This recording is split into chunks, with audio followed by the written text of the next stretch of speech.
Et bonsoir à tous les factieux. Oh, le cadre est terrible. Ah là là là, désolé, il y a eu un petit problème de webcam. Et à partir de là, ça a fait pas mal de problèmes. Problèmes techniques, c'est pour ça que je suis arrivé en retard. Merci d'être là.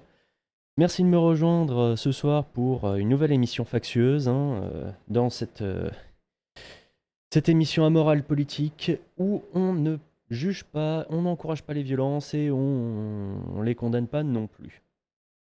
Alors, pour ce soir, on a beaucoup de choses que je vous ai trouvées. Oh, ça devrait quand même aller assez vite, mais on va traiter ça bien. On va parler un peu de Marlène Schiappa. Marlène, toujours Marlène. On va parler de notre ami le melon de Manu Lambrouille, notre cher président, le prési-roi, comme dirait un certain Alexis Poulain. On va parler des Intervilles, comme d'habitude. On va parler de...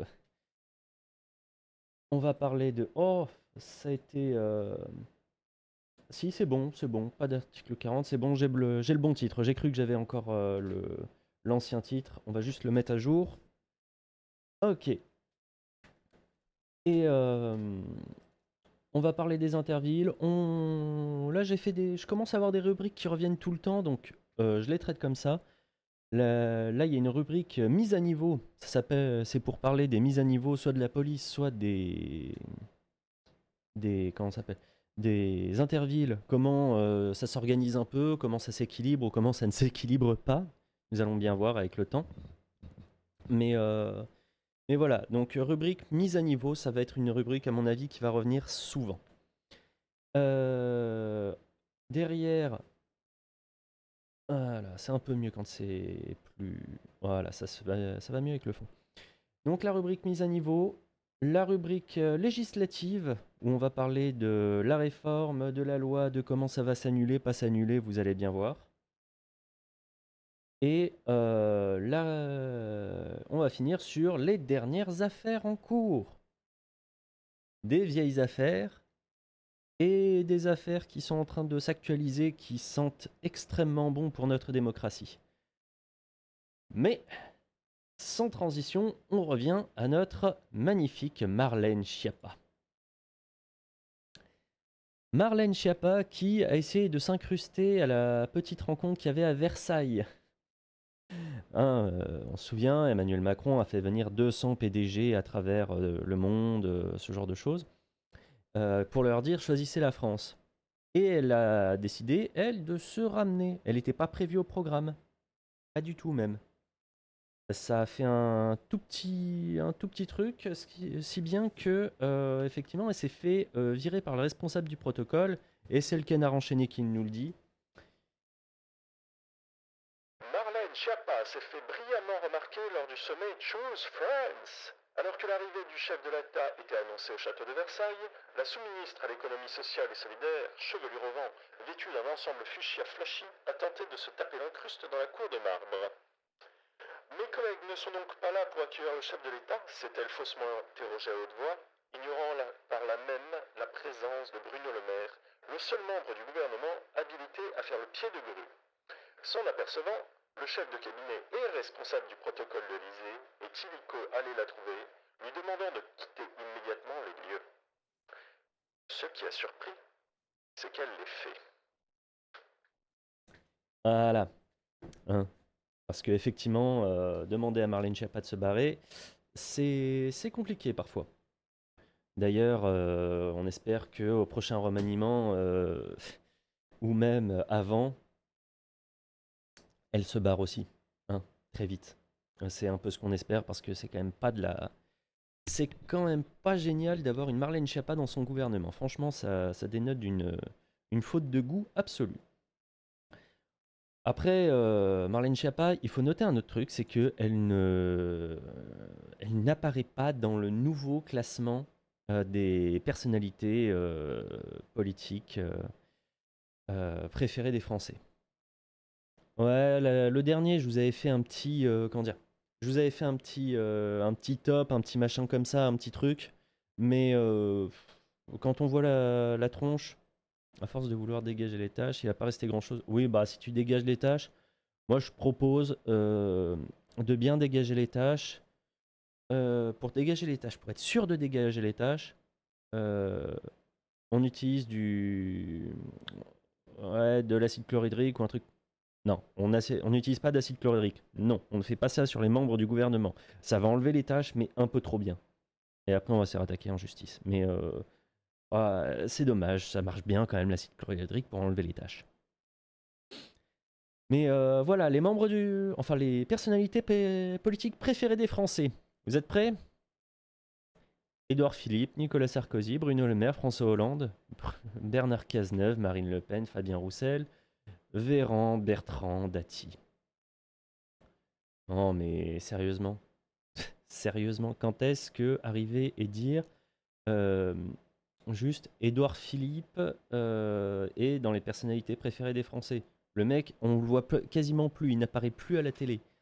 Hollande a disparu des radars. Hollande, il fait plus rien normalement. Il est censé avoir disparu lui aussi. C'est les espèces en voie de disparition. Les éléphants du PS, normalement, c'est classé éteint, normalement. C'est éteint politiquement, ça ne fait plus rien. Et ils ont quand même réussi à dire ouais, non, mais ils sont dans les périphéries des Français. Les Français, tu leur dis Bernard, tu croises quelqu'un dans la rue, tu lui demandes, tu te souviens de qui est Bernard Cazeneuve? Ah, le français moyen, il va chercher un moment avant de se souvenir qui est Bernard Cazeneuve. Alors pour le mettre en position numéro 5 là, mais leurs sondages sont vraiment, vraiment, vraiment faits à la... Bah, c'est l'IFOP quoi. On va changer un peu de sujet. On va parler de notre président, notre président Manu Lambrouille. Hein. Parce que lundi dernier, pendant que je faisais mon émission, lui, il était en interview devant plein de gens à la base. Mais en fait, il n'y a personne qui le regardait. Les gens ont réagi par rapport au fait qu'il faisait une interview, mais les gens ils étaient devant l'émission ici, puisqu'il n'y avait personne devant son interview. Les gens l'ont ghosté carrément. Et ça lui a permis de faire un petit truc, c'est de dire quand même qu'il n'était jamais méprisant. Non, non, c'est faux. Il n'a jamais été méprisant. C'est une fausse nouvelle. C'est une fake news.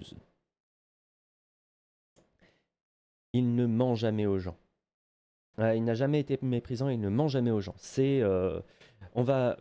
Enfin, le mec qui est capable de vous dire une gare, c'est l'endroit où vous croisez des gens qui ont réussi, les gens qui ont réussi et les gens qui ne sont rien. C'est celui qui dit que les ouvrières, là où il va, sont illettrées. C'est celui qui vous dit qu'il a très envie d'emmerder les non-vaccinés. Voilà. Et en termes de mensonges, c'est quand même le mec qui est capable de dire euh, je suis socialiste. Et quelques mois plus tard, quand il faut éviter les problèmes, il vous dit, enfin pour se refaire une beauté, il vous fait l'honnêteté m'oblige à vous dire que je n'ai jamais été socialiste. Voilà. En termes de jamais méprisant et jamais menteur. Bah, si méprisant ça lui va pas comme terme, on peut lui trouver d'autres noms, hein, dédaigneux, condescendant. En un seul mot, condescendant, s'il vous plaît. Arrogant, même pédant parfois. Mais voilà, ok, il est en mode non, je n'ai jamais été méprisant, je ne vois pas ce que vous voulez dire. Mais bon, de toute façon, son avis sur s'il est méprisant ou pas, on s'en fout parce que c'est les autres qui jugent comment vous êtes un peu. Moi, je peux arriver et dire non, je suis pas orgueilleux du tout. C'est quand même les autres qui me disent que j'ai un ego surdimensionné. On peut ne pas être d'accord. Mais comment les gens ont perçu Manu Lambrouille? Euh, Je me souviens d'une vidéo de lui qui disait aidez-moi. J'ai vu ce qu'il a fait depuis. Je vous emmerde. Ouais, c'est très je vous emmerde. Mais là, on a 68%. 68% des sondés considèrent que le terme méprisant s'applique bien à Emmanuel Macron, dont 38% de très bien et 30% d'assez bien. Dans ce tableau noir, une lumière toutefois, le chef de l'État peut toujours s'appuyer sur un socle de 32% de Français. On appelle ça le syndrome de Stockholm. 32% de Français estimant que l'adjectif s'applique assez mal. Autre lot de consolation pour le locataire de l'Élysée, 63% de ses électeurs du premier tour de 2022 refusent ce qualificatif. Ouais, enfin, il y a quand même 37% qui sont en train de dire, qui ont voté pour lui au premier tour, et qui font, ouais, en fait, il est vraiment méprisant. C'est quand même incroyable. C'est quand même incroyable d'arriver à ce niveau-là. Il y a il y a 4 électeurs sur 10, il y a 2 électeurs sur... il y a ouais, 2 sur 5 qui... 2 cinquièmes de ces électeurs du premier tour qui ont changé leur fusil d'épaule et qui le trouvent méprisant. Ou qui ont voté pour lui en... ouais, c'est ça. C'est ça, 63% de que 30%. Bonsoir, Christer. Mais voilà, il y a 30% de... Enfin, il y a 2 de ces électeurs sur 5 du premier tour qui sont prêts à dire, vas-y, il est méprisant. Je mets ton stream en fond pour bosser sur le JDR. Fais-toi plaise, fais-toi plaise. Mais donc voilà, 63% de ces électeurs du premier tour sont pas d'accord avec le qualificatif de méprisant. Mais même si 53% de son socle de second tour sont d'un avis contraire. Eh bah oui, parce que le barrage, ça rapportait aussi des gens qui n'avaient pas envie de voir passer Marine Le Pen. Mais on en parle plus tard de ça, du barrage, ne vous inquiétez pas. Ah non. J'ai pas besoin de faire ça. Ensuite, oui, je sais pas si c'est son mépris ou si c'est autre chose qui a fait que, comment dire, il s'entend de moins en moins bien avec sa première ministre. Mais vraiment, ça devient très très compliqué hein, pour la garder. Bah, très simple. Ce bouton-là. Ces dernières semaines, les relations entre Elisabeth Borne et Emmanuel Macron se sont beaucoup dégradées, indique Le Monde. Un proche de la première ministre évoque une situation crépusculaire. Ambiance. Elisabeth Borne a plaidé pour rester à Matignon jusqu'à l'automne. Il va y avoir des 49.3 sur des textes financiers, autant que je m'y colle, moi, a-t-elle ajouté au président de la République, l'incitant à l'essorer jusqu'au bout. On va faire aucune blague graveleuse. Et en plus, lui, il arrive et il se dit ouais, effectivement, on a des trucs un peu tendus à faire passer, donc c'est bien ça qui va arriver. Il va la garder grosso modo jusqu'à septembre, octobre, peut-être novembre.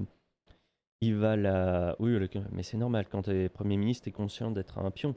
Mais donc, résultat, il va la prendre, il va lui faire tout le sale boulot, peut-être même passer les textes sécuritaires de Darmanin, tout ce que vous voulez.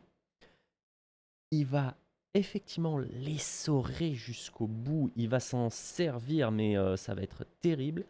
Et dès qu'elle sera à plat, mais à plat, bonjour, je suis Gérald Darmanin, ou je suis Bruno Le Maire, ou je suis n'importe quoi. Et en fait, on va s'amuser maintenant. On va aller un peu plus sérieusement. On va se... Voilà, on va passer la seconde.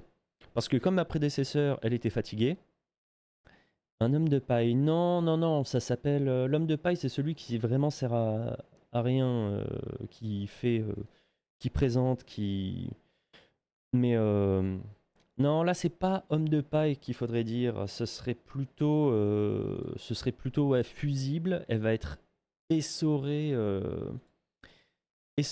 jusqu'à la fin. Et à la fin, dès qu'elle servira plus à rien et que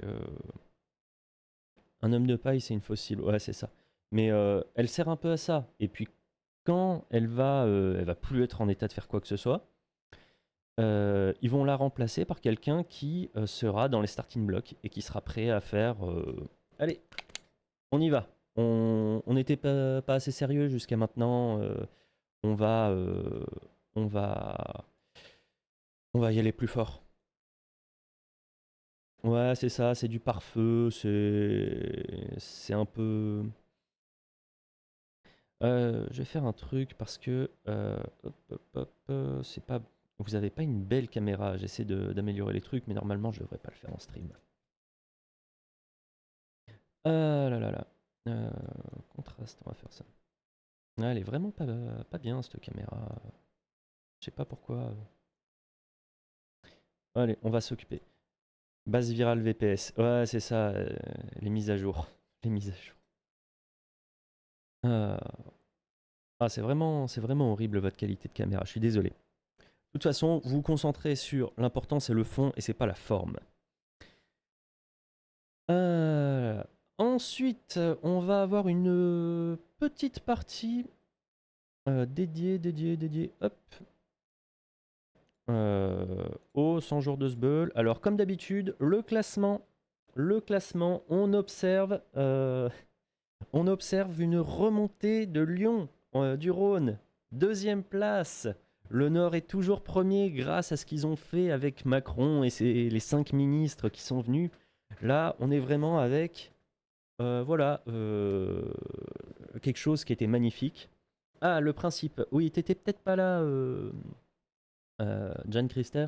Alors, le principe des 100 jours de Sbeul, c'est pour chaque action qui se passe contre le gouvernement, eh ben, il y a des, comment dire, il y a des points qui sont attribués ou pas. Bah attends, ça va me permettre de refaire une petite truc. Euh, En partant des bases de données compilées par attaque, on assigne manuellement à chaque événement un type de personne ciblée et un type d'action. Les données finales sont accessibles dans notre base de données ou dans le code source. Les vérifications sont les bienvenues. Chacune de ces actions attribue un certain nombre de points au département où elles se passent. Le type de personne ciblée permet de multiplier ces points. Là où plusieurs personnalités sont ciblées, les points sont comptés pour chacune. et donc, tu as le chahut fait 1 point, l'action créative fait 2 points, la mise en sobriété énergétique 3 points, débauche sécuritaire 3 points aussi, action conduisant au départ précipité d'une personnalité 4 points et annulation d'une visite 5 points. Et personnalité, là, ils ont un peu changé les trucs. Donc, le village du service national universel, c'est x1. Secrétaire d'État, c'est x1 aussi. Ministre délégué, x2. Ministre, x3. Ministre de l'Intérieur, x4. Ils ont voulu faire un petit truc parce que ordre protocolaire, c'est le numéro 2 du gouvernement, tout ça. Présidente de l'Assemblée nationale, x4. Première ministre, x5. Et président de la République, x6. Et là où ça a été extraordinaire de la part du Nord, donc à Dunkerque, c'est là où les points ont été marqués la dernière fois, c'est que tu regardes, la ville a été bunkerisée pour la venue d'Emmanuel Macron. Une manifestation a eu lieu devant la sous-préfecture, les casseroles ont retenti et le centre-ville a été mis en sobriété énergétique, c'est-à-dire qu'ils ont coupé le courant sur plein de choses. Des personnes ont été interpellées parce qu'elles s'approchaient trop près du siège de la communauté urbaine. Le président de la République était accompagné de 5 ministres, donc Bruno Le Maire, Gérald Darmanin, Agnès Pannier-Runacher, Roland Lescure et Olivier Brecht. Et donc, ça donne pour chacun de ces ministres ou le président de la République, en fait, on va compter donc tout ce qui s'est passé, le chahut, la mise en sobriété énergétique, la débauche sécuritaire, donc ces trois choses-là, pour l'exemple du Nord. Et pour Macron, donc, on prend donc 1 point, 3 points, 3 points, on prend 7 points et on le multiplie par 6 parce qu'il est président de la République. Ensuite, on refait la même chose, 7 fois 4 pour le ministre de l'Intérieur, fois 3 pour ministre, plus les autres ministres, etc. Et tu répètes à chaque personnalité qui est là. C'est comme ça que on avait fait dans une des précédentes émissions la mise à jour des points de Lyon, parce que c'était pour le 8 mai, les points n'avaient pas été... En fait, les points avaient été comptés pour le 8 mai pour Emmanuel Macron, mais j'avais envoyé un mail pour dire qu'il y avait comment dire, il y avait Emmanuel Macron, mais il y avait aussi 2 ministres et une secrétaire d'État. Ou 3 ministres et une secrétaire d'État. Donc forcément, ça faisait... non, 2 ministres et une secrétaire d'État, donc forcément, ça faisait encore augmenter les points. Et on est passé d'une visite à 34 points, je crois, ou 36 points, à une visite à beaucoup plus de points. Et résultat, on a pris énormément de points, et c'est grâce à ça qu'on a eu la deuxième place. C'est beau quand même. Et là, j'ai vu qu'ils ont fait un bonus 1er mai. C'est tout le monde a pris 10 points par million de manifestants au niveau national. Donc il y a plein plein, plein. Bah, en fait, tout le monde est dans le décompte parce que tout le monde a des points. Je crois que je sais pas. Est-ce que Mayenne. Est-ce qu'il y a des points pour Mayotte? Ah, il y a des points pour la Réunion, donc devrait y avoir Mayotte, ils ont bien fait des choses. Hmm, faut que j'aille vérifier. J'enverrai probablement un mail pour ça. Saône-et-Loire. Alors, Saône-et-Loire. Ah, c'était pas si mal, je crois, Saône-et-Loire. Après, vous vous êtes fait dépasser, mais à moins que ce soit totalement dans le. Mayenne. 19. Ah, c'est possible. Ouais. Non. Oui, c'est ça, vous êtes à 19 points. Non, vous êtes à 41 points, mais vous êtes à 19 ex aequo avec l'Ardèche, la Vienne et le Maine-et-Loire. Voilà, bon, bah, c'est pas mal, hein. Bah, c'est quand même. Enfin, vous êtes ex aequo avec les Ardéchois. Moi, en tant que Drômois, quand même. Mais voilà, c'est pas mal, ça permet de faire participer tout le monde, c'est cool. Ça, c'était les points. Alors aujourd'hui, il y a eu un petit truc aussi. Non, ça, c'est un autre point. Non. Ah là là, fais gaffe, tu as de la famille en Ardèche. Oui, oui, oui, mais je les vois bientôt, ça va aller. Alors, on a un autre point, un autre petit truc. Aujourd'hui à Nice, il y a Estrosi qui a accueilli la ministre de la Culture. Petite casserolade de base. Ça compte, ce sera pris en décompte dans les prochains jours. Et puis on va faire, on va vérifier que ça, ce soit tenu à jour, hein. Que ça se passe. Mais normalement, suffit si vous avez connaissance d'un truc, vous allez vérifier si si c'était bien pris dans les points. Et vous n'hésitez pas leur envoyer un mail si jamais il y a un truc qui va pas. Ils sont pas énormément pour pouvoir traiter tous les mails. Moi, le mien a été pris vachement en retard, mais théoriquement, ça devrait aller. Si ils vont pas vous envoyer chier. Juste vous vérifiez que ça a pas déjà été pris, sinon ça les énerve un peu.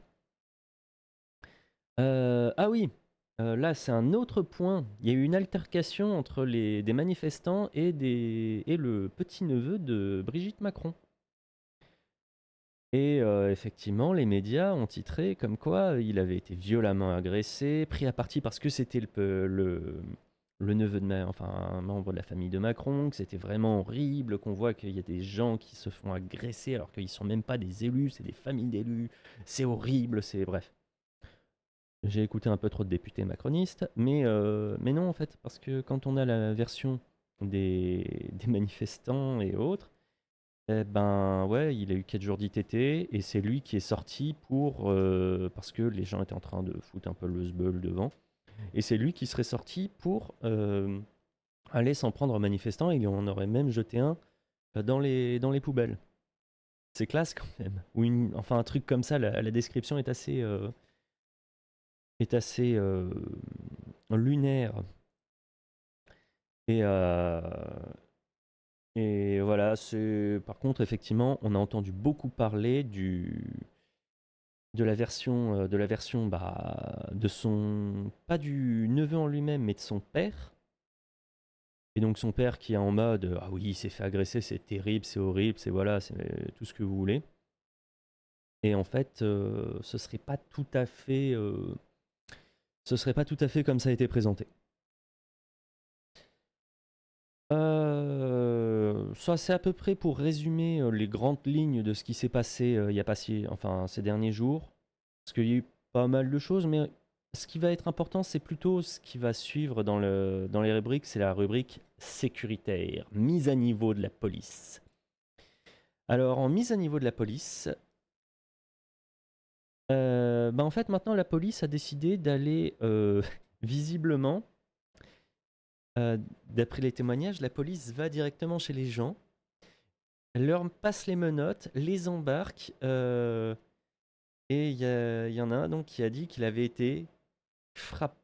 Frappés, gazés, lui ont craché à la figure, l'ont humilié, porté atteinte à sa dignité et l'ont finalement jeté de leur véhicule sur la commune de Ronsin après l'avoir délesté de son portefeuille. si c'est vrai, C'est très grave. mais voilà, vous vous rendez compte du truc. Si effectivement c'est quelque chose qui s'est vraiment passé, la police qui arrive et qui fait, enfin, ouais, c'est effectivement du Mad Max, c'est tout ce que vous voulez, mais la police arrive et bonjour, on vous met des, enfin, on te kidnappe, on te met des coups, on te met des trucs et, enfin, c'est complètement hallucinant, c'est. Enfin, ça c'est si c'est bien vrai, parce que aussi bien tout n'est qu'invention, mais nous le saurons probablement plus tard. Ou jamais, parce que de toute façon, l'IGPN en ce moment, c'est pas la joie, hein. On a quoi aussi? On a une autre manifestante, donc même commune, parce qu'il y avait un piquet de grève et ils n'étaient pas contents qu'il y ait des piquets de grève comme ça. Donc porte-plainte, soulevé, étranglé. Quand vous lisez la description, effectivement, elle n'a pas été, enfin, elle a été vraiment prise, mais comme un fétu de paille, soulevée et puis poum, hein, c'est.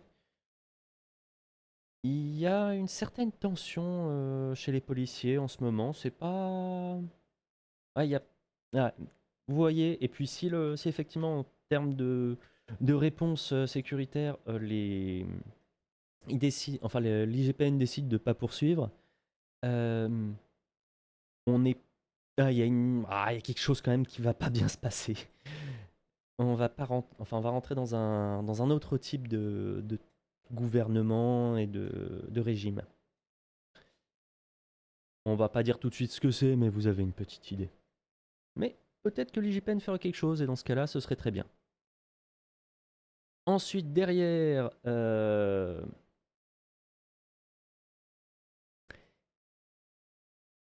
Conseil constitutionnel valide la légalisation de la vidéosurveillance améliorée dans la loi des Jeux Olympiques. Ça veut dire que le Conseil constitutionnel a regardé la loi qui dit bonjour, on aimerait bien faire un fichage basé sur les reconnaissances faciales par les caméras qui sont capables de le faire maintenant. Donc, pour une loi d'exception, si vous allez vous promener dans Paris en plein milieu des JO, que vous êtes pris par les caméras, vous allez pouvoir être tracé où que vous alliez dans le périmètre où il y a les caméras. C'est validé par le Conseil constitutionnel maintenant. Le truc qui est censé défendre nos droits a dit ah ouais, non, mais ça, qui est totalement du cyberpunk ou autre, c'est valide, hein. C'est-à-dire que les anticipations et ce qu'on est en train de ce qu'on reprochait il n'y a pas si longtemps à la Chine qui a normalisé ça, et ben nous on va commencer à l'appliquer. Et je vous assure que ça va pas bien se passer. Parce que. Attends, je cherche juste un dernier truc. Parce que en fait, il faut comprendre qu'en France, ça fait très longtemps. Oui, les étudiants, on en a parlé la dernière fois. Les étudiants qui vont devoir quitter leur logement. Et le mieux, c'est, je vais vous les montrer. Je vais vous les montrer parce qu'il va falloir. Attends, on va chercher en image parce que ce sera beaucoup plus simple. En image, hop. Le billet pour la cérémonie d'ouverture. Là, je savais que j'aurais dû vous le trouver directement, mais navigateur. Le prix de la cérémonie d'ouverture des JO. Vous avez le billet à 2700 €. Faut claquer 2700 boules pour pouvoir accéder à la cérémonie d'ouverture. Alors, il y a des trucs moins chers, hein, comme le football, 24 €. L'athlétisme, 690 €. Voilà, vous avez. Mais ces gens sont fous. 2 700 € pour accéder à la cérémonie d'ouverture. L'athlétisme, les athlètes ont fait, mais vous vous rendez compte que normalement euh, c'est un sport qui n'est pas réservé à l'élite, c'est un sport qui normalement est assez populaire, et vous faites payer ça, vous faites payer aussi cher sur notre gueule. Ah, ils étaient pas très très contents là, et en même temps c'est normal, hein.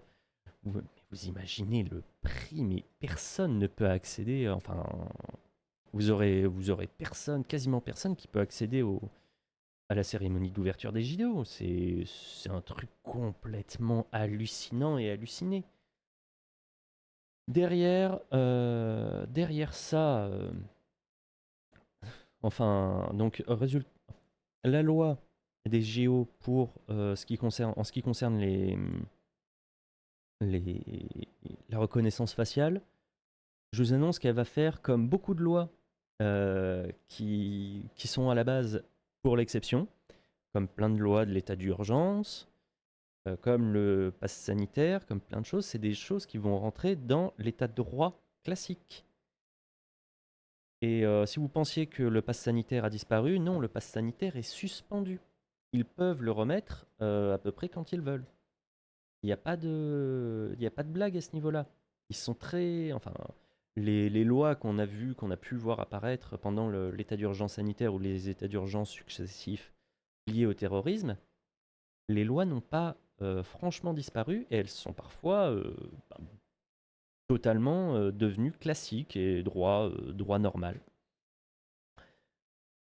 Donc c'est assez inquiétant pour la suite. Surtout avec la suite.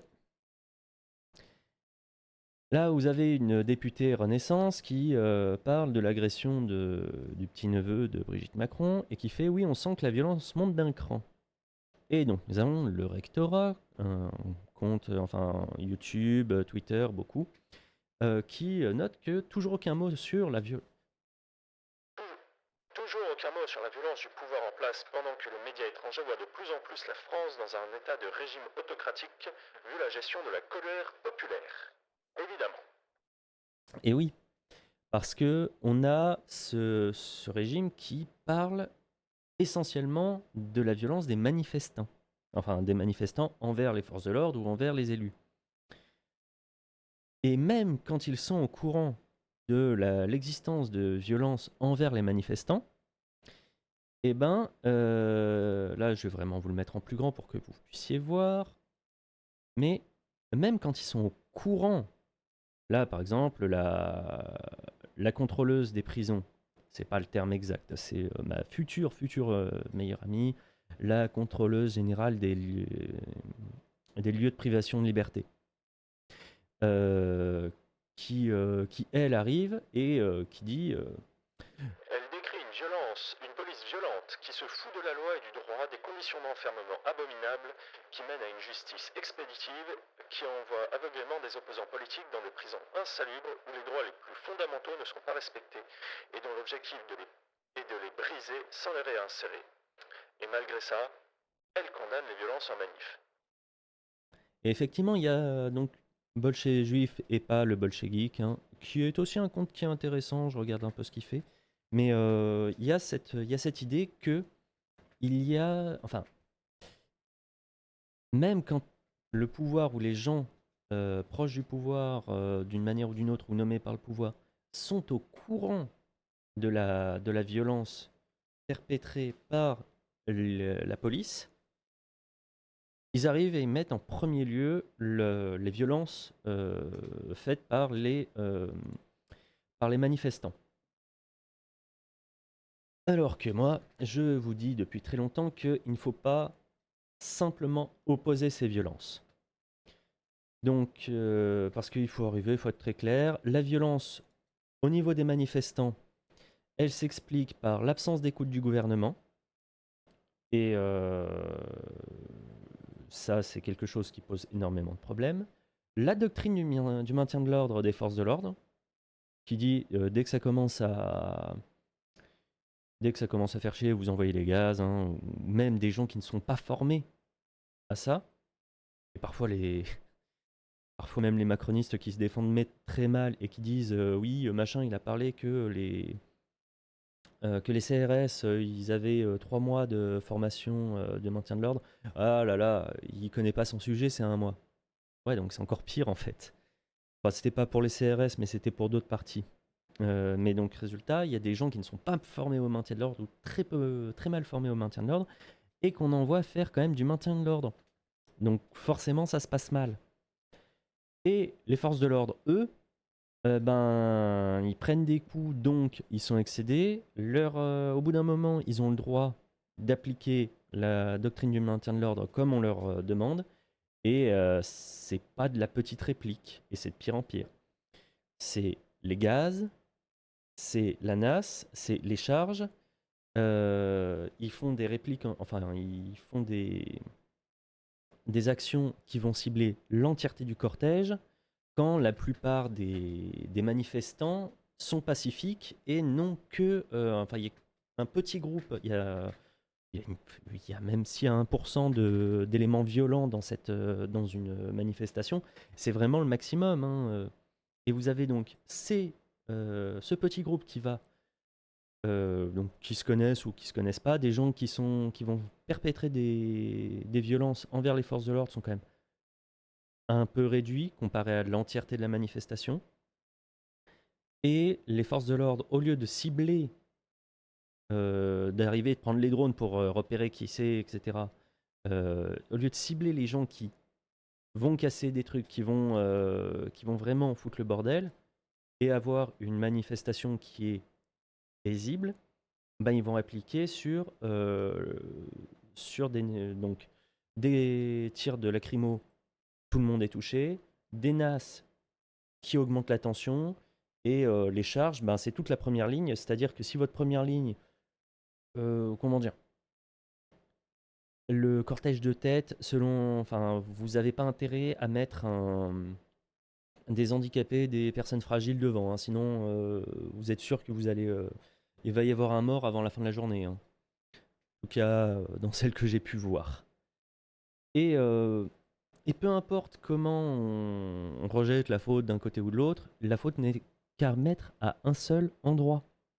On s'en souvient, il faut le dire. Quand on l'a dit, il faut le répéter. Et quand on l'a répété, il faut le marteler très fort. Le responsable de la violence en manifestation et de l'aggravation de la violence en manifestation, c'est le chef de l'État. Parce qu'il se bouche les oreilles, il ne veut pas écouter, il ne fait rien d'autre. Il est responsable. C'est lui qui est en mode là, j'entends rien, là, j'entends rien. Si c'était un homme d'État, si c'était vraiment un homme d'État, il ferait un référendum. Il ferait d'une de Gaulle, en fait. Il ferait référendum, voilà. Le résultat, il va dans mon sens ou il va pas dans mon sens. S'il va pas dans mon sens, je dégage. Ça, ce serait un homme d'État.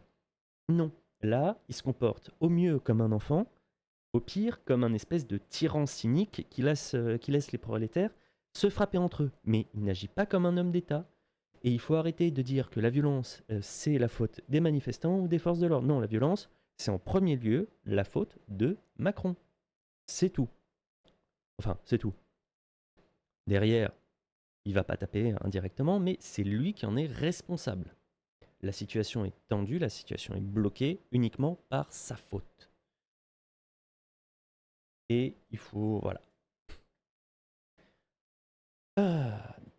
Désolé, je suis parti un peu fort contre lui, hein, ça commence à devenir une habitude que je le maltraite un peu. Mais des fois c'est nécessaire et ça déteint. On va passer à notre rubrique législative. On va parler plus en détail de comment ça s'est passé. Oui, un référendum, il ne le fera jamais, on sait. Mais de toute façon, oui, mais les gouvernements depuis très longtemps n'ont pas envie de l'avis des Français. Quand est-ce qu'on a eu... le dernier référendum qu'on a, pour pouvoir voter au dernier référendum en France, il faut être né... il fallait être né en 87. Et encore, c'est quasiment faux. Non, pas en 87. Oh, non, puisque c'est 2005. Ouais, bah, 2005, le référendum. Non, 2005, le référendum de la Constitution européenne. Et ensuite, ils l'ont fait passer par le traité de Lisbonne en 2008, si mes souvenirs sont exacts. Mais oui, voilà, le dernier référendum en date qu'on a fait n'a servi à rien parce qu'ils l'ont fait passer en force par le traité de Lisbonne. Non, oui, mais le passage à l'euro, c'était avant, puisqu'on est passé à l'euro en 2002, mais tout était prêt avant. Mais c'était Maastricht, je crois, peut-être le... Oh, je vais me faire engueuler, j'aurai peut-être des petits rappels historiques bientôt pour me dire exactement quel traité rappelle quoi. Mais le dernier référendum en date n'a servi à rien. C'est la Constitution européenne qui est passée. Donc, le peuple français avait dit non et ils l'ont fait passer par le traité de Lisbonne 3 ans plus tard. Oui, oui, oui, je vais avoir des SMS. Mais je crois même qu'ils regardent. Et on les salue très fort. Ah là là. Et on va passer donc. Ne m'interrompez pas, Nancy, envoyez des messages. Je vais reprendre sur la rubrique juridique, enfin législative, pas juridique. Elle arrive après celle-là. La rubrique législative concernant la nouvelle loi, la loi du groupe Lyot, qui doit abroger la... Ça commence déjà. Non, c'est bon. Je vais pas me faire engueuler en direct. Mais la loi du groupe Lyot qui veut abroger la réforme des retraites. On en a parlé plein de fois, mais Se vautrant comme toujours dans la bêtise et la bassesse, Aurore Berger veut combattre la proposition de loi de Lyot par des attaques ad hominem. On s'en fout, on veut le retrait. alors, Marcel, Real Marcel 1, il y a la fin qui est vraie. On s'en fout, on veut le retrait. Et il y a une première partie qui est pas si évidente que ça. Je m'explique. C'est-à-dire que dans cette, comme d'habitude, je ne montre pas les vidéos pour des raisons de, j'ai pas envie de me faire striker les vidéos, que ce soit sur Twitch ou sur le replay YouTube. Mais Aurore Berger, elle dit pas des choses débiles dans cette intervention. Elle dit que les députés Elliott qui ont déposé le projet et qui veulent supprimer la réforme avaient déposé des propositions de loi et des amendements dans le sens de la réforme dès 2013. De Courson, il avait déjà dit qu'il fallait passer la retraite à 64 ans ou 65 ans. Donc, elle dit c'est hypocrite de leur part de vouloir faire tomber cette réforme. Et elle n'a pas foncièrement tort. Il faut comprendre que ce qu'ils font, de Courson et tous les députés qui s'expriment, de Courson, il a admis qu'il a compris que le peuple ne voulait pas. Mais attends. Non, je lui donne pas une carte blanche, le bon Dieu sans confession, tout ça. Ce sont des gens qui arrivent et qui pètent, enfin, qui se tournent dans le sens du vent. C'est des girouettes quasiment. Et je dis ça parce qu'il y a peut-être une vidéo qui va arriver qui va parler de girouettes bientôt, mais sur une autre chaîne. Je vous en parle, vous savez très bien. Mais c'est de la politique politicienne. Ce sont des gens, que ce soit de Courson, que ce soit les députés LR, que ce soit plein de gens, comme ça qui, jusqu'à dans la dernière campagne présidentielle, ils arrivaient, ils faisaient « Ah oui, il faut passer la retraite à 64 ans parce que les Français ne travaillent pas assez, c'est horrible, c'est machin, c'est... » Ce sont des gens, parce qu'ils ont senti que ça n'allait pas dans le sens du vent, et ben ils retournent leur veste. Parce que ça pourrait les intéresser si jamais il y avait le gouvernement qui venait à devoir, comment dire, à devoir dissoudre l'Assemblée nationale. Ils se disent, au moins, on sera réélu. Et ce sera bien. Ils préparent un peu. Ou alors, ça nous fait une stature. Hein. C'est comme Aurélien Pradier à LR. À la base, c'était un des mecs qui était pour la retraite à 64 ans, 65 ans. Il disait même 65 chez Pécresse. Et là, comme les vieux sont tous pour la retraite, les vieux du parti sont tous pour la retraite à 64 ans, mais que les jeunes, ils sont en mode, bah en fait, ouais, mais on aimerait bien avoir de la place. Et les vieux se disent, bah en fait, même si ça pue, on va soutenir Macron, parce que peut-être que si on est suffisamment servile, on aura une place de ministre. Les jeunes, ils sont en mode, bah il faut se démarquer, et il faut arrêter de... Et donc, Pradier, LR, etc., de Courson, je leur fais pas du tout confiance. Je me dis, si ces gens-là venaient à avoir des responsabilités, je pense effectivement qu'ils chercheraient exactement à faire la même chose que Macron. C'est juste que là, l'opposition est plus intéressante pour eux. Ça permet de faire parler d'eux. Qui avait entendu parler de Courson avant cette réforme des retraites? À part des spécialistes de la politique actuelle. Enfin, de la politique depuis 10 ans. Qui avait entendu parler de plein de ces gens-là? Alors oui, ils apparaissent de temps en temps, ils peuvent avoir des mots. De Courson, il avait fait parler un peu de lui avant, mais les gens ne se souviennent pas d'eux. Là, de Courson, il est en train de se faire un nom. Donc c'est vraiment, enfin, c'est la politique à l'ancienne, celle que vous voyez dans, je vais pas dire le président parce que voilà, mais c'est, comme dirait un certain comique, c'est des politiciens. Quand tu leur serres la main, tu recomptes tes doigts après. Très cher Coluche. Là, là. En revanche, pour Aurore Berger qui arrive et qui dit oui, il faut, ils sont un peu, enfin, c'est hypocrite et machin, c'est pas, il faut pas croire.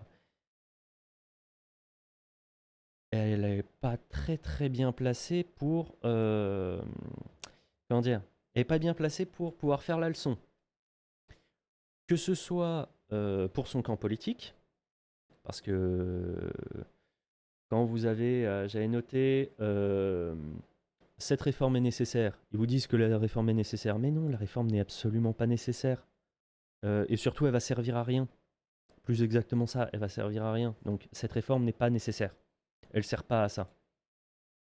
Euh, Ensuite, vous avez eu... On a été élus pour ça en 2027. Non, ils ont été élus pour faire barrage. Notre programme était clair. Non, le programme, les gens n'ont pas voté pour le programme. Euh, il n'y a pas eu de barrage républicain. Ouais, Macron a sorti quand même. Il n'y a pas eu de barrage républicain. Ça, c'était en 2002. Donc forcément, les gens sont un peu... Enfin, les gens se demandent comment leur faire confiance, en fait. C'est assez particulier de ce niveau-là. Enfin, LREM, ils sont pas bien placés pour pouvoir faire la leçon. Aurore Berger, elle aussi, elle est pas en capacité de donner la leçon, de dire voilà, cohérence, mes couilles. C'est quand même celle qui a changé son fusil d'épaule tellement de fois quand elle était chez LR que les gens se foutaient de sa gueule à ce niveau-là. Euh, Mais parlons un peu du barrage républicain, parce que ça aussi c'est une énorme blague. Parce que ça... Vous voyez, Bref de presse, que je cite souvent, que je montre souvent, a remontré, enfin a partagé il n'y a pas longtemps un de ses vieux tweets. Euh, C'était juste avant les présidentielles de 2022, et il est assez intéressant de relire ça maintenant. Le front républicain n'est plus. Un constat partagé par de nombreux élus de tous bords partout en France. J'ai vu cette majorité néolibérale, avec sa violence, éborgnée et mutilée, déplore un ex-électeur LREM qui ne fera plus barrage.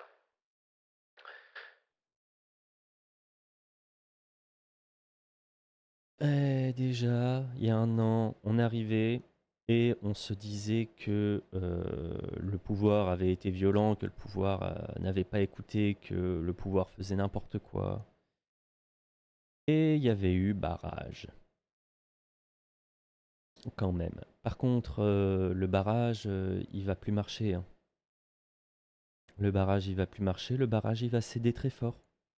Et, et ben, je serai là, je pense, enfin, j'espère être là pour pouvoir vous présenter à quel point le barrage va céder.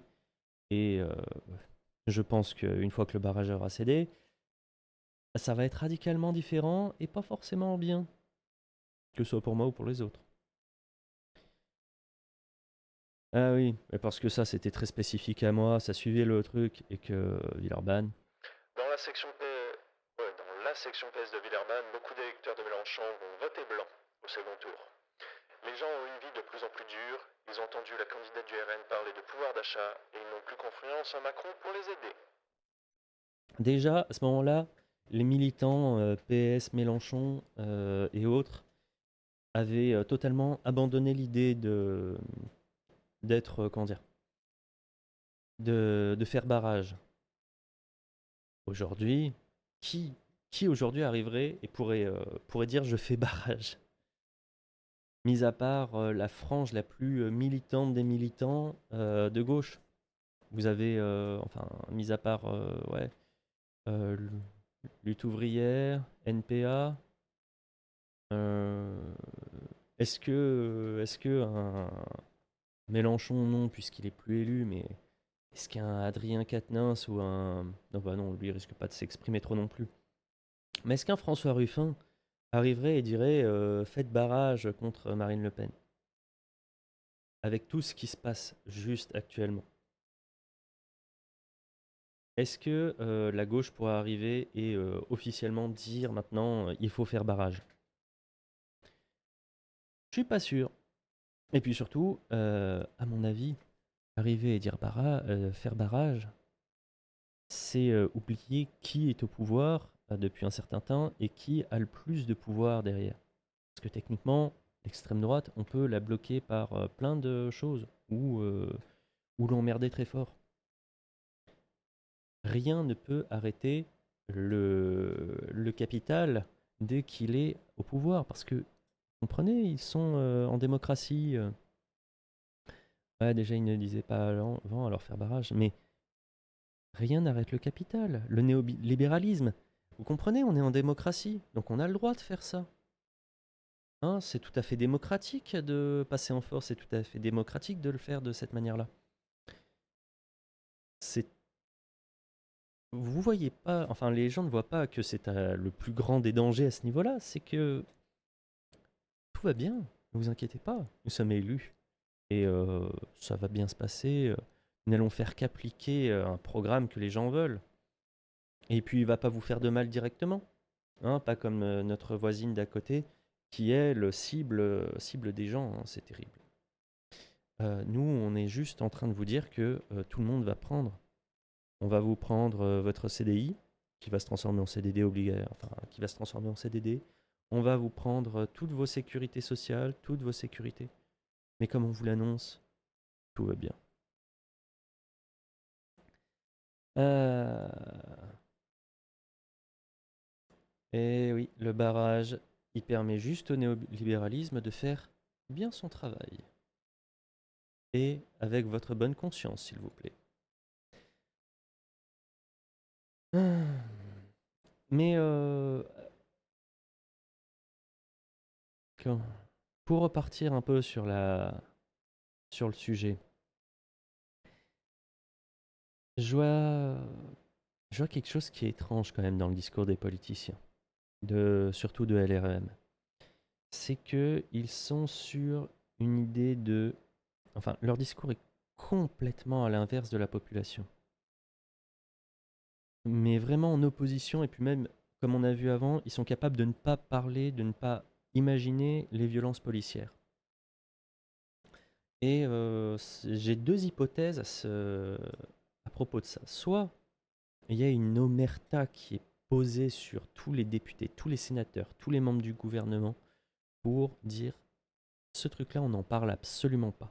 Et ça fait des mois donc qu'il n'y a aucune défection, que tous les députés tiennent leur langue, qu'il n'y en a pas un qui a essayé de se barrer, que ce soit à LREM, mais à Horizon.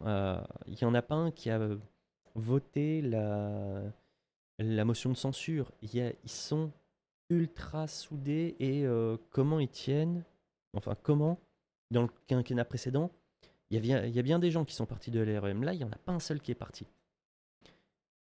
Comment, enfin, est-ce que c'est juste une omerta? Ou alors, seconde hypothèse, est-ce que ceux qui restent et le pouvoir sont tellement hors sol et dans leur entre-soi que ça leur fait penser que les mouvements de contestation qu'on a actuellement sont en fait minoritaires? Que par un effet de bulle, on leur fait croire que la contestation est minoritaire. Ou ils pensent que la... Ben ouais, c'est ça un peu dérive sectaire, c'est que ils sont tellement dans leur bulle, dans leur chambre d'écho, qu'ils sont persuadés que les gens veulent bien de la réforme et ils sont auto-persuadés par leur chambre d'écho qu'il n'y a pas de... Enfin, que tout va bien, que, euh, que la majorité de la population euh, est d'accord avec cette réforme et qu'il n'y a qu'une minorité qui est contre cette réforme-là. Et ça expliquerait quand même pas mal de choses. Ça expliquerait leur virulence. Parce que quand vous êtes juste en mode député et que vous dites il faut sauver ma peau face à la majorité, c'est bien de trahir à un moment. Hein. C'est des politiciens, trahir, ils sont habitués. On ne parlera pas des plus habitués comme Bruno Demande, ministre du Renflement Brun, ou même, comment elle s'appelle Aurore Berger. En termes de trahison, c'est quand même deux cas d'école. Mais en chose qui me fait penser qu'on est un peu dans cette idée-là, c'est qu'ils lâchent pas, ils sont vraiment d'une virulence. Mais enfin, je vais vous lire tout à l'heure une partie du Canard enchaîné, c'est complètement hallucinant à ce niveau-là. Ils sont vraiment, vraiment en train de tenir très fort. J'ai hâte de voir Manuel Valls revenir. Ah, Valls? Ah non, non, non, Valls, il a déjà fait des apparitions, il a déjà dit qu'il était pour aussi et qu'il fallait le faire. Ah non, non, Valls, il est... mais il a disparu, il essaie de revenir, mais c'est comme Cazeneuve et François Hollande, ils servent plus à rien. Mais un truc qui est pas mal, enfin qui me fait penser qu'ils sont vraiment dans une chambre d'écho, c'est les discours de Macron. Parce que vous avez remarqué, à chaque fois que Macron il arrive, il parle, et les gens ça les énerve. Et à chaque fois il va balancer un truc qui fait partir les gens au quart de tour. Il est méprisant déjà. Hein. Manu Lambrouille, tu es méprisant. Mais il les énerve, il énerve les gens. Ça a marché sur plein de points dans son précédent quinquennat, c'est-à-dire qu'il envoyait des trucs et ça sapait le moral. Mais parce qu'il y avait des... Enfin, les Gilets jaunes, il y avait ça aussi. Ils mettaient des gros taquets et les militants les plus radicaux se radicalisaient encore plus et le reste des militants se détachaient parce que pour eux, ça allait trop loin. Sauf que cette technique, elle marche quand le mouvement en face, il n'a pas pris assez d'importance. Là, on est avec un mouvement qui est soutenu par la majorité de la population. Et donc, résultat, il y a une majorité de la population qui arrive et qui prend ça dans les dents. Donc, la majorité de la population est énervée. Et en plus, elle ne peut pas vraiment partir parce qu'elle est touchée. Toute la population est touchée par ça. Donc là, ça se met dans l'autre sens. Et tactiquement, enfin stratégiquement, c'est complètement con. C'est que c'est quand tu balances un truc comme ça, quand tu essaies de saper le mouvement d'en face mais que ça marche pas, ça revient sur ton propre camp. Il y a eu plein de témoignages de conseillers qui arrivaient, enfin des conseillers qui sont eux un peu en dehors des responsabilités qui sont en mode, mais on ne comprend pas pourquoi il fait ça. Et il y a des choses sur lesquelles les conseillers et puis même les forces, enfin les services de renseignement arrivent et font, ça fait que renforcer les gens en face. Et donc résultat, la minorité gouvernementale a peur. Parce que s'il y a la majorité en face d'elle, ça devient un peu plus tendu. Potentiellement beaucoup plus tendu pour eux. Et ça ne fait que faire en sorte que les responsables politiques se radicalisent en mode il faut aller plus fort, il faut tenir, et ceux qui sont modérés dans le camp gouvernemental sont un peu en mode ça commence à sentir mauvais, on va peut-être se la jouer neutre, voire résistant de la dernière heure si ça tourne au vinaigre. Hein, on parlait de résistant de la dernière heure, de la dernière fois, on parlait de papon, hein, bah c'est un peu le même idée, faudra faire attention. Quand il faudra raser des gens, il faudra faire attention à pas en louper. Hein, raser, faut être gentil. Et quoi que non, ça marche pas. Parce que quand vous voyez Bernard Cazeneuve, comment vous voulez raser le crâne de quelqu'un comme ça, il est déjà tondu. Ah, quand même, raser le crâne, ça ne marche pas très très bien sur l'alopécie androgénique. C'est dommage. Dans le... Un tatouage. Non, pas un tatouage. Le tatouage, ouais, non. Effectivement, ce n'est pas une bonne idée. Quoique, à l'ancienne, à la romaine, avec le servus, l'esclave tatoué sur le crâne. Pour les esclaves qui essaient de se barrer, je crois. Là où mon hypothèse peut se retrouver, c'est que le camp d'en face, donc ceux qui se prennent les répliques dans la gueule, le camp anti-réforme, bah eux, ils sont en train d'augmenter la violence de l'entièreté de leurs actions. Donc, murer les permanences, envoyer des pavés sur les adversaires, brûler des abribus, feux de signalisation, panneaux publicitaires, ils sont en train de faire plein de choses. Et la population, quand on leur dit « Ouais, mais il y a de la violence chez les manifestants », ça entame pas tellement la confiance de la population envers les manifestants. Voire, ils sont en mode « Oh oui, et alors ?» Il y a bien que les commentateurs BFM TV et autres qui sont en mode « Ah, c'est terrible !» Mais je voulais vous passer un petit extrait, mais on va pas pouvoir pour des raisons de droit d'auteur. Surtout que là, BFM TV, je suis sûr qu'ils vont me faire chier, qu'ils vont bloquer le truc. Comment ça s'appelle ? Un petit rappel des discours de Mélenchon de 2013 quand il y avait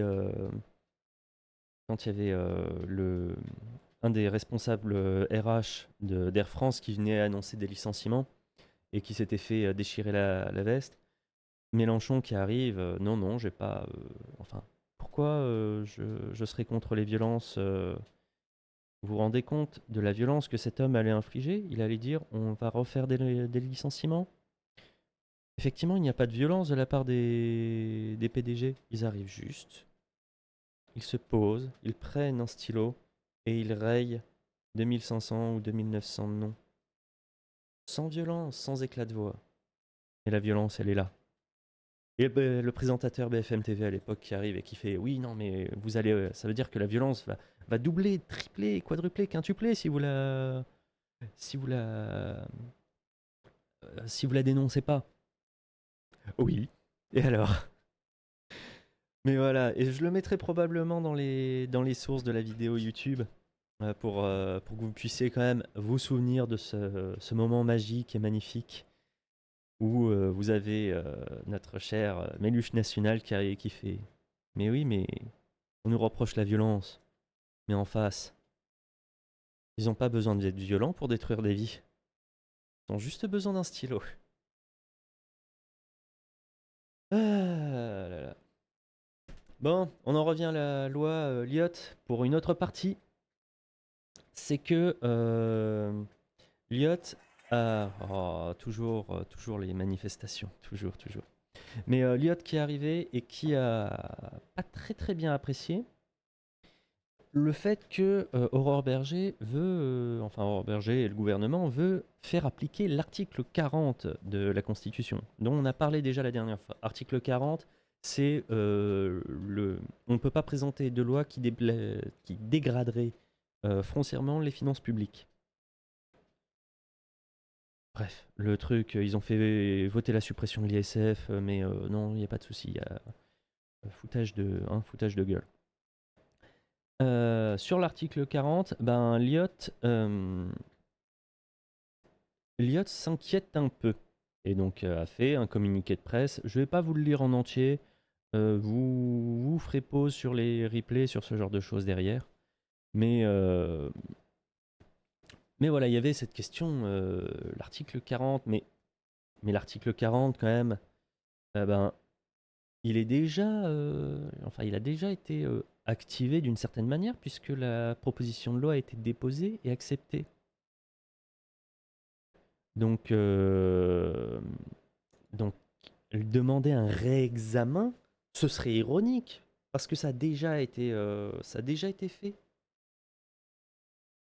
Surtout que le décisionnaire normalement de censurer pour article 40, c'est le président de la commission des finances, monsieur Éric Coquerel, la France insoumise. Donc, il a aucune envie de le faire. Mais pour ça, je vais vous parler de ce que dit le canard, parce que c'est intéressant aussi. Or, ce président s'appelle Éric Coquerel. Il est LFI et ne veut pas en entendre parler de cet article 40. En tant que présidente de l'Assemblée nationale, Yael Braun-Pivet pourrait à son tour l'invoquer, l'article 40, mais elle se montre réticente à le faire, soucieuse, dit-elle, de défendre les droits du Parlement.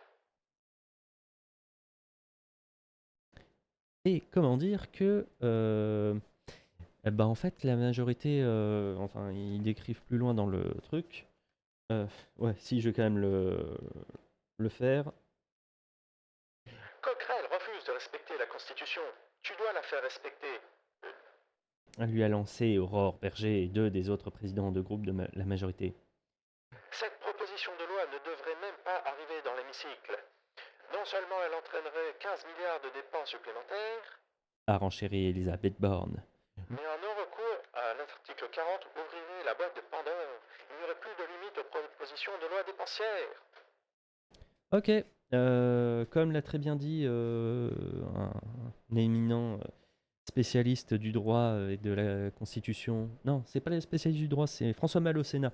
Donc un des assistants parlementaires à l'Assemblée nationale, il a fait quoi? Vous voulez y aller à l'article 40 pour faire censurer ça?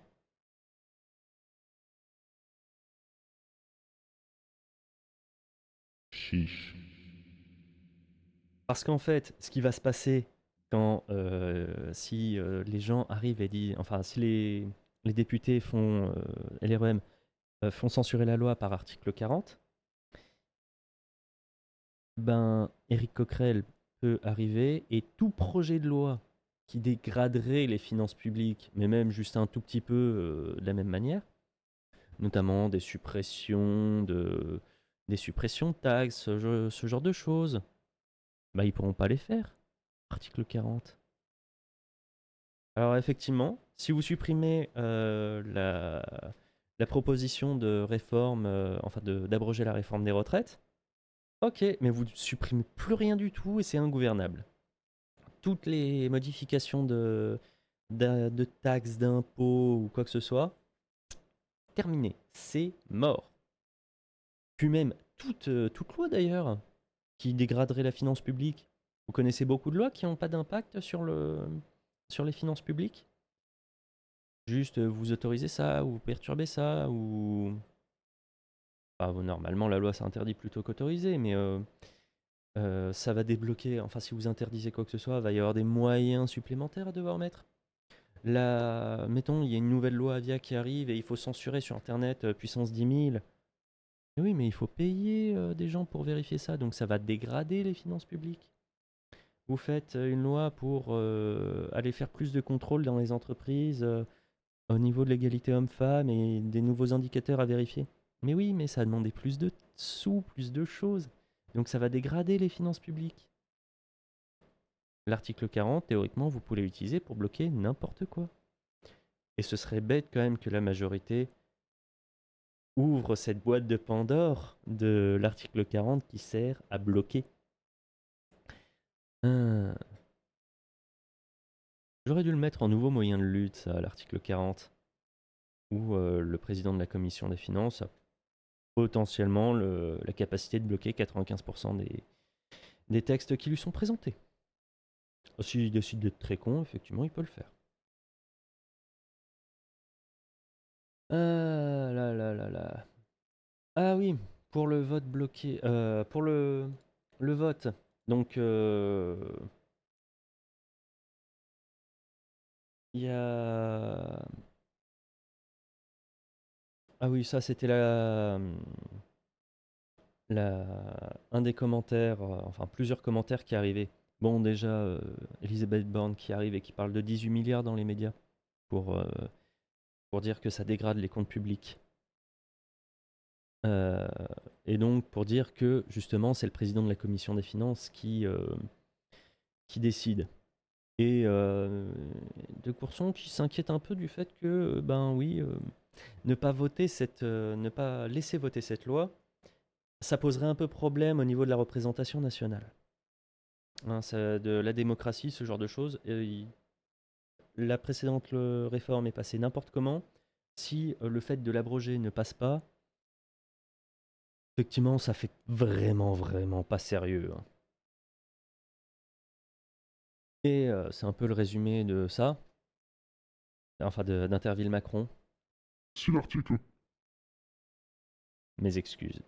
Si l'article 40 de la Constitution est utilisé et empêche le vote sur la réforme des retraites, que restera-t-il à celles et ceux qui veulent se faire entendre par nos gouvernants? La rue. Voilà. Donc la rue, si jamais l'article 40 est déployé. Mais si l'article 40 n'est pas déployé, hein, que la majorité n'en a pas la possibilité, que le plan ne se passe pas comme il faut, comment faire? Eh ben, il y avait plusieurs choses, on en avait déjà parlé. Il y avait le Sénat qui peut voter contre, et j'avais dit que c'était quand même probable, et le Sénat qui peut arriver et ne pas voter. Et garder ça comment dire, au frais dans un coin, dans un bureau, dans un tiroir, et que ça n'en ressorte jamais. Et l'hypothèse est assez de plus en plus évoquée à ce niveau-là dans les médias. Et certains qui arrivent et qui disent oui, le vote pourrait attendre jusqu'aux prochaines élections sénatoriales en septembre. Cette solution, ça va faire quoi? Ça va essayer de temporiser sur la contestation? De dire, voilà, on a repris le truc, mais faut attendre jusqu'en septembre. Et donc pendant ce temps-là, vous faites baisser la contestation, vous faites baisser les rassemblements, vous faites baisser tout ça. Vous faites passer l'été au calme, comme dirait notre cher Présirois. Vous apaisez. En réalité, vous êtes juste en train de reculer la chose.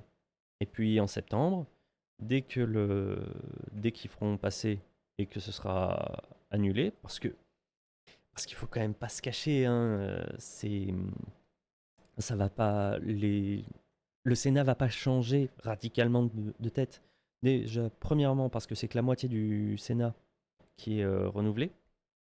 Ben oui, ils sont renouvelés tous les 3 ans et par moitié ou par tiers, mais ils sont renouvelés tous les 3 ans.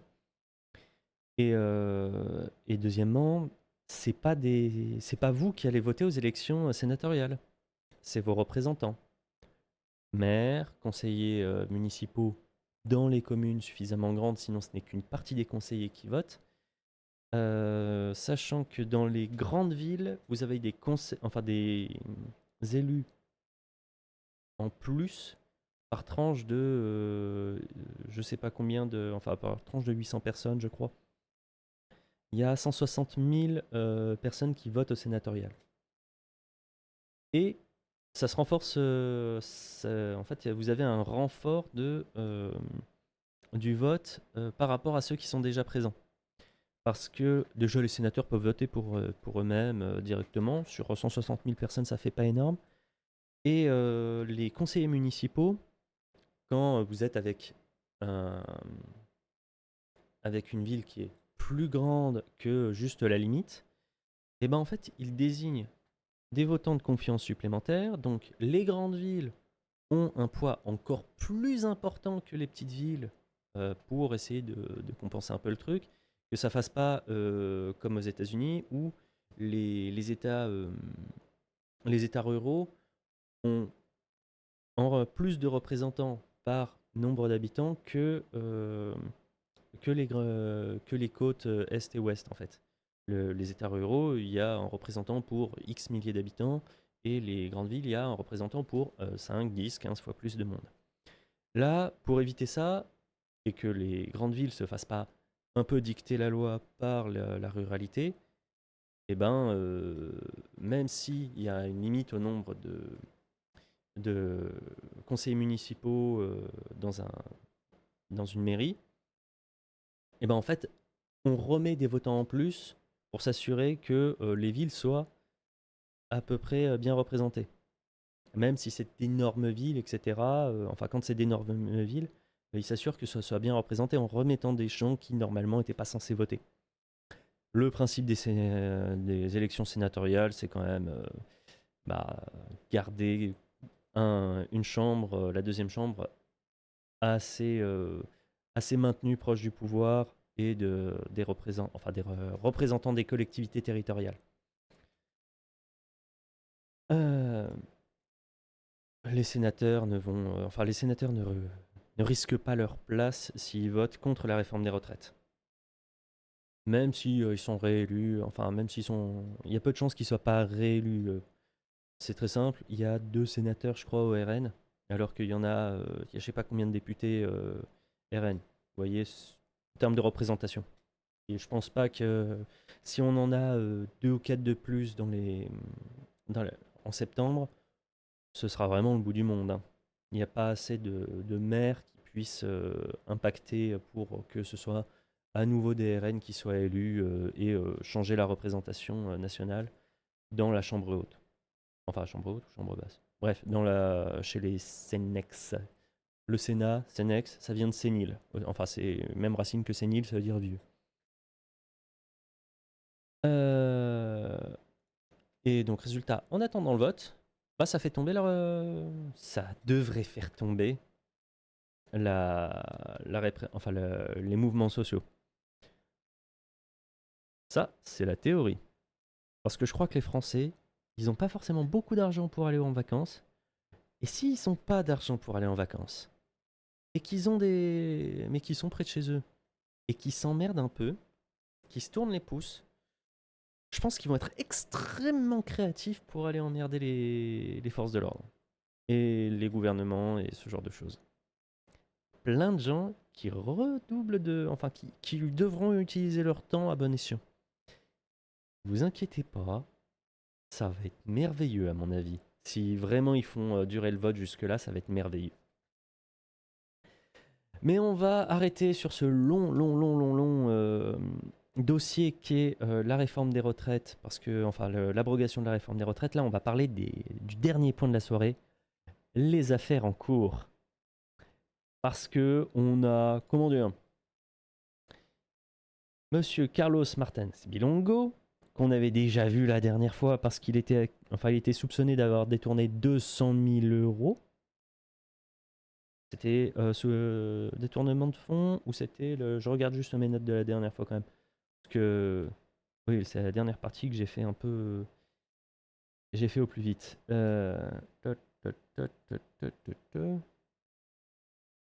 Ah, je ne retrouve 200 000, 200 000. Oh, tout de suite. Je suis peut-être. Si, c'est 200 000, mais. Ah, je ne retrouve plus. Euh... Ferme.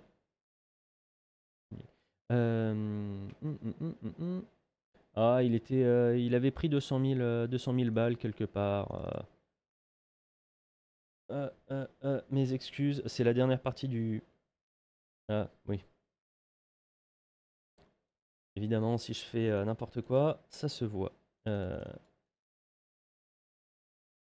Ah non, je retrouve plus. Je suis déçu. Mais ouais, il était soupçonné d'avoir un peu détourné de l'argent. Ça s'était pas bien passé.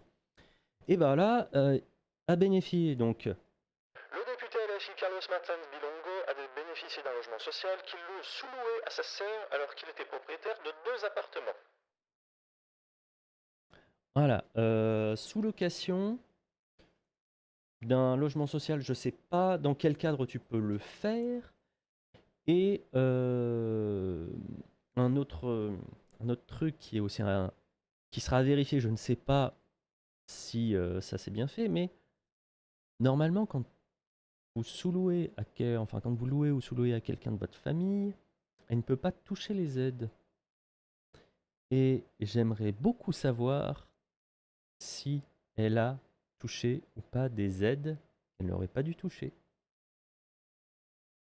Non, et puis sérieux, sous-louer, enfin je dis ça parce que qui sous-loue, enfin moi si j'ai mettons j'ai l'appartement ici, est-ce que je vais sous-louer à ma sœur, enfin surtout si j'ai 2 appartements à côté, je vais pas sous-louer à ma sœur un appartement.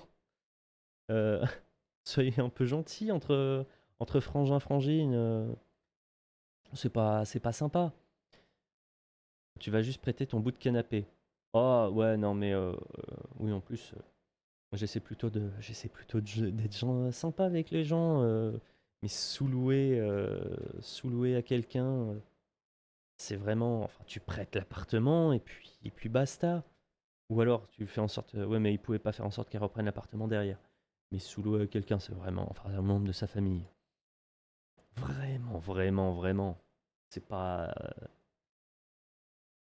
Enfin, on n'a pas tous les mêmes familles ni les mêmes rapports en famille, hein. Répétez pas ça à mes frères et sœurs, ils seraient capables de venir me demander de les héberger gratos pendant des mois et des mois. Enfin, affaire suivante.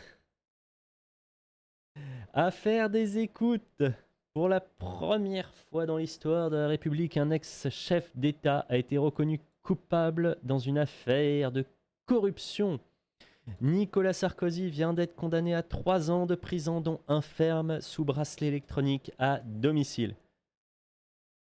Contre un bout de compte Netflix pour une fois par mois. Oui, mais je paye des.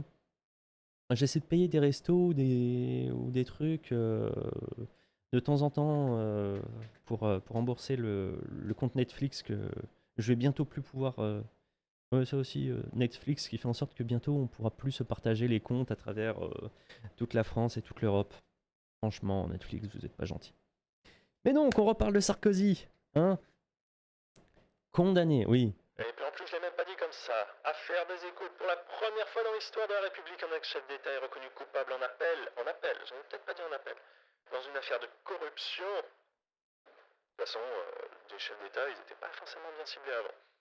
Pour rappel, l'ancien président de la République, Nicolas Sarkozy, a déjà été condamné à un an de prison ferme dans l'affaire Big Malion pour des faits de financement illégal de campagne électorale en septembre 2021. Il a fait appel de cette condamnation. L'ex-président de la République, Nicolas Sarkozy, est en outre mis en examen pour association de malfaiteurs et corruption dans le scandale des financements libyens. Un dossier dans lequel le parquet national financier vient de requérir son renvoi en correctionnel. Ah, et vous pouvez dire, sans être accusé de quoi que ce soit, ou sans risquer d'être mis en. Enfin, de porter atteinte à la présomption d'innocence, vous pouvez dire que Sarkozy est un délinquant.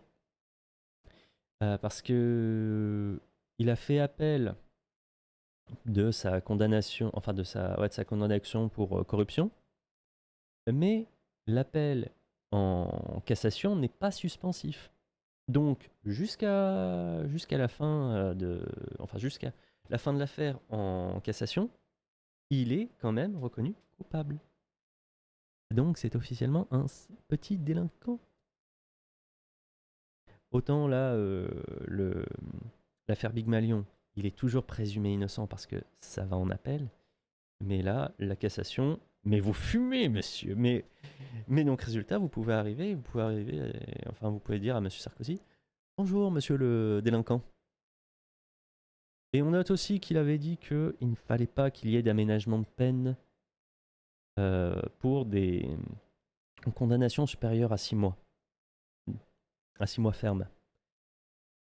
C'est con, hein, parce que il aurait fini, enfin, si sa loi, son idée de loi avait été appliquée, il aurait fini en prison par sa propre faute. Et ça aurait été beau.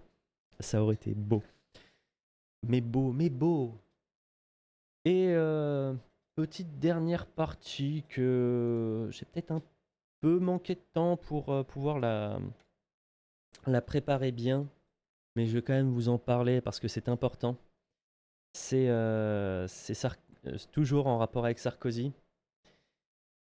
Il a décidé, juste après sa condamnation quand même, pour montrer un peu l'état de délabrement politique de notre pays. Tout juste reconnu coupable en appel dans une affaire de corruption, Nicolas Sarkozy exhorte Emmanuel Macron à rassembler la droite.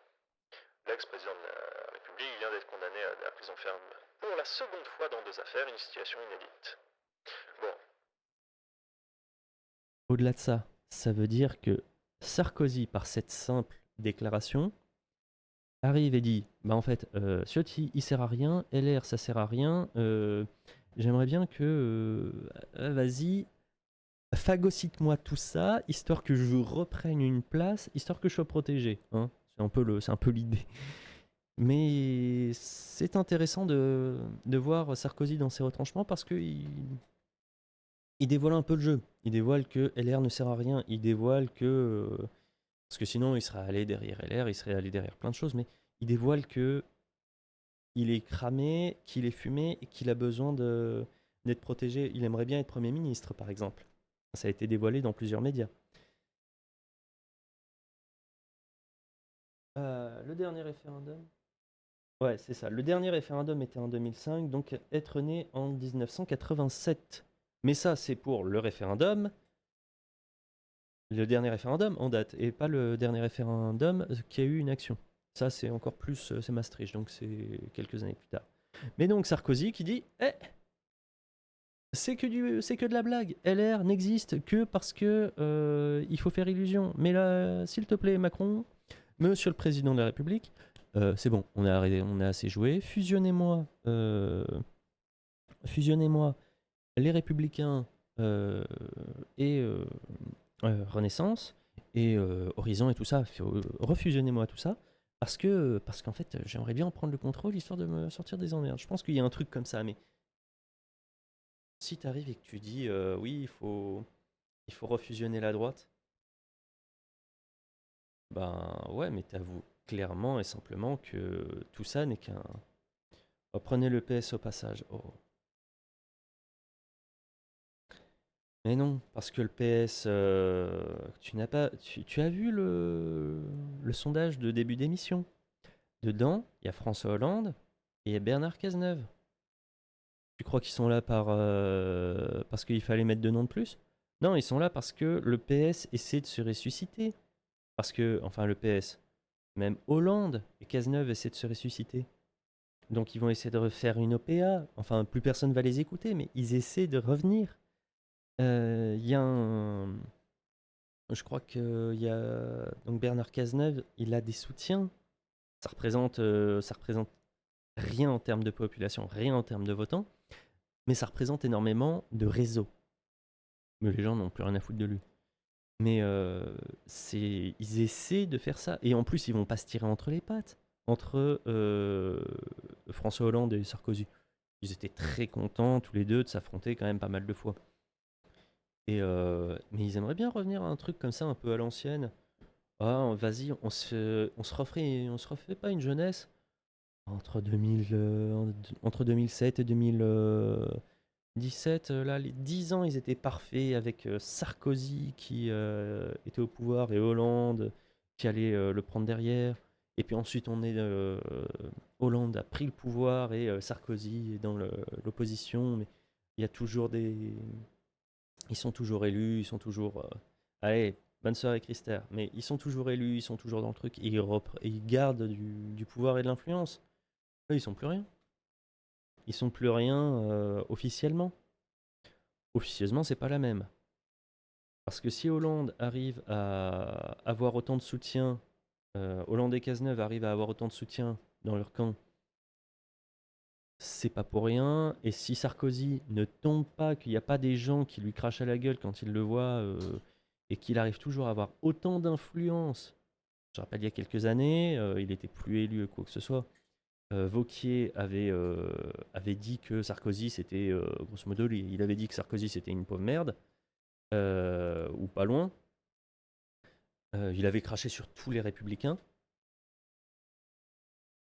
Les Wauquiez s'étaient dit ouais, non, mais tout va bien, je peux le faire, de toute façon, il n'y a plus. Enfin, je suis quasiment le taulier. Ça s'était bien passé jusqu'au moment où Sarkozy l'a appelé. Sarkozy a encore un poids indéniable dans les Républicains. Il faut se poser la question de pourquoi il a un poids indéniable. Comment il peut arriver? Comment il peut garder cette place? Vas-y, je suis plus élu depuis 2012. Oui, c'est ça, depuis 2012, il est plus président. Depuis ce moment-là, il n'est plus enfin, il est plus responsable de rien du tout. Et on arrive quand même à garder enfin, il arrive quand même à garder sa place de quand je donne un ordre, c'est moi qui donne l'ordre. Et on va finir là-dessus parce que je peux partir des heures là-dessus comme ça. Mais il y a peut-être un côté où, quand vous êtes un ancien ministre de l'Intérieur, vous gardez des dossiers sur beaucoup de monde. Et j'en connais qui doivent avoir un classeur complet de choses à se cacher et qu'ils n'ont pas envie que ça ressorte. Et on peut se demander avec quoi il a fait taire Wauquiez quand Wauquiez avait commencé à dire que c'était rien, Sarkozy. Et sur ces petites paroles très très complotistes, et il ne faut pas l'être, hein, ne soyez pas complotistes et ne soyez pas méchants, mais sur ces petites paroles, je vais vous dire, non pas à lundi, je serai occupé, mais à mardi pour le prochain live. D'ici là, partagez les vidéos sur les réseaux, YouTube, Facebook, Instagram, vous connaissez la chanson.